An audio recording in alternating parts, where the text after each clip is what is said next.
bastante sobre el lugar del hecho religioso en la sociedad y de una manera más específica en el hecho religioso en la escuela. Nosotros creemos de una manera convincente que es importante el que se aborde la religión en la escuela, que se aborde de una manera obligatoria, no confesional, y ese es un planteamiento inicial que realizamos. Evidentemente, hoy lo que queremos hacer es iniciar un diálogo incorporando las aportaciones, las reflexiones de cada uno de ustedes, de los ponentes que esta tarde van a estar aquí con nosotros, siendo conscientes del marco en el que nos encontramos, un marco que a nosotros nos parece positivo. La separación entre la Iglesia y el Estado, la separación entre la corona y el altar es un elemento importante, insustituible y sin posibilidad de volver hacia atrás. Los derechos de las personas se consolidan fundamentalmente a partir de esa separación Iglesia-Estado y, por lo tanto, supone un espacio desde donde tenemos que reconocer y ser capaces de ubicar el hecho religioso que está en la calle, está en el arte, está en la sociedad. Venía yo ahora en la radio escuchando el pollo que le han montado a los pobres de Móstoles con las campanas, que si suena mucho, que si no suena, que si tal, que si cual. Evidentemente es hecho religioso el que se está en este momento planteando. No podemos entender el calendario sin abordar el hecho religioso. Es necesario conocer ese hecho religioso para poder interpretar la realidad, para poder conocer al otro, para poder abordar la relación con el diferente. Y evidentemente el hecho religioso dentro de la educación nosotros entendemos que debe ser un elemento importante, un elemento que contribuya a una formación integral del ser humano, que desarrolla de una manera específica el artículo 27 de nuestra Constitución, tanto su punto 1 como su punto 2. Y bueno, tenemos hecha una reflexión que vamos a compartir, que queremos compartir con los sindicatos, con las entidades sociales, porque además nos encontramos con una coyuntura concreta, que hay 13.000 personas que en este momento su trabajo es impartir el hecho religioso o más, impartir religión católica o religión, y entonces no puede ser que de buenas a primeras nadie aborde esa situación. Hay que abordarla, tenemos que plantearla y tenemos que ver qué solución legal, qué solución coordinada, qué solución se habilita para sacarlo adelante. Nosotros somos conscientes que eso está ahí, pero lo que nos interesa fundamentalmente es enmarcar la reflexión en la importancia del hecho religioso en la sociedad y en concreto en la escuela. Luego, el otro asunto, por eso lo he planteado desde el principio, que está ahí, no queremos obviarlo, pero nos parece que es el elemento que va a dar, en la medida que esté claro la importancia del hecho religioso, que esté claro la necesidad de conocerlo, el otro se dará por añadidura, como en algún sitio se dice de manera muy clara. Bueno. Bienvenidos a todos. Y ya nos ha presentado un poco Juan Carlos. Muchos de vosotros nos conocéis de otras actividades que hemos realizado juntas. Quizá alguno de vosotros o vosotras tendríais que estar aquí en este foro en lugar de nosotros. Nosotros vamos a presentar simplemente cuál es nuestra postura y nuestra experiencia, teniendo en cuenta que ninguno de los dos somos profesores de religión, sino de biología y de lengua. Como bien ha dicho Juan Carlos, nosotros, profesores y profesoras cristianos de escuela pública, tenemos una apuesta muy clara por la escuela pública en la que vivir nuestra fe.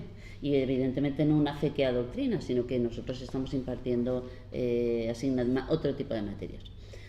Yo voy a hacer, mi misión es hacer un poco compendio de lo que es el grupo, para que entendáis de dónde sale nuestra postura, y después hacer un recorrido histórico mínimo para que veáis también que nuestra postura no es nueva, que se basa, pues aquí vemos a José Luis Corzo, del que hemos aprendido un montón de veces, un montón de cosas que se basan en lo que antes han ido presidiendo los demás.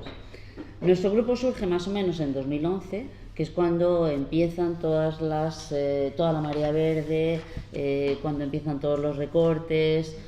Algunos compañeros sienten la inquietud de vivir nuestra fe y vivir nuestra fe desde la docencia, y desde allí se forma nuestro grupo.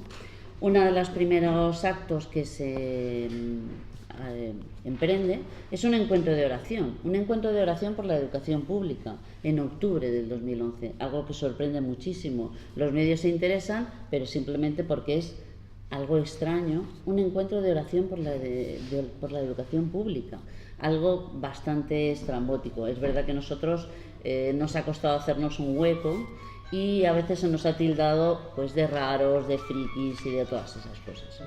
Pero lo que se trataba es de encontrarnos para reconocernos, para saber que todos estábamos en la misma clave de fe, en la misma clave de defensa de lo público. Por otro lado, teníamos muy claro que teníamos que manifestar nuestra postura y nuestra oposición a lo que estaba empezando la Comunidad de Madrid en aquellos años, que cada vez fue a peor, pero ese fue el primer año que empezaron los detonantes. Desde entonces nosotros nos reunimos una vez al mes y una vez al año, 2 veces al año, hacemos otro tipo de encuentros y acciones de temas relacionados con la educación.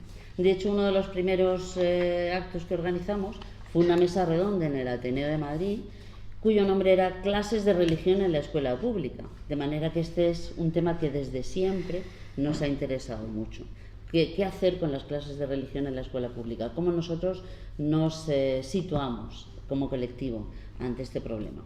En aquella mesa redonda, que tuvo bastante resonancia, en la que Juan Carlos también estuvo presente, había representantes de ambas posturas, pues desde don Avelino Revilla, que era entonces el delegado diocesano de Educación, hasta representantes de redes cristianas que defendían la postura contraria.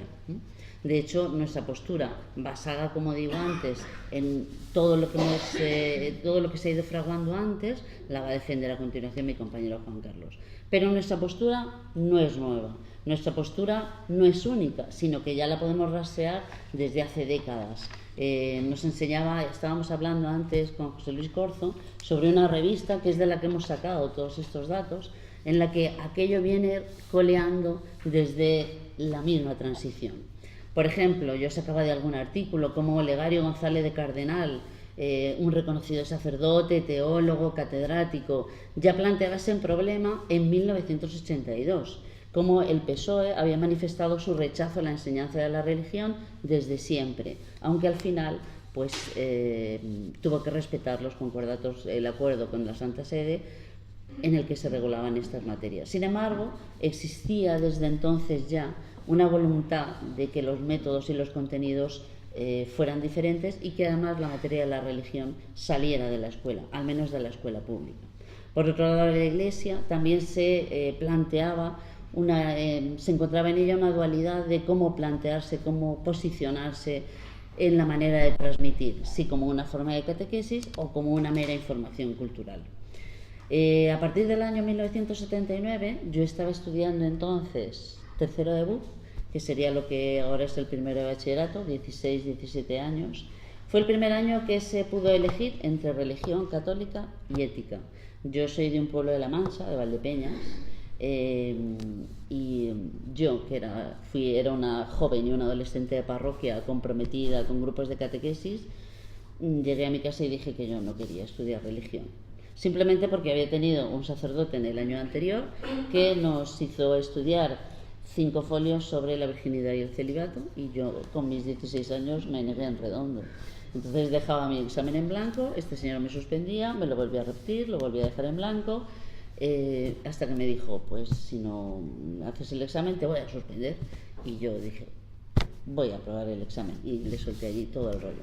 ¿Qué pasó? Que el año siguiente el profesor iba a ser el mismo y yo le planteé al principio de curso, ¿las clases van a ser igual? Y él me dijo, sí. Y pues entonces yo no quiero religión. Aquello me costó sangre, sudor y lágrimas en mi familia, porque estoy hablando de los años 70.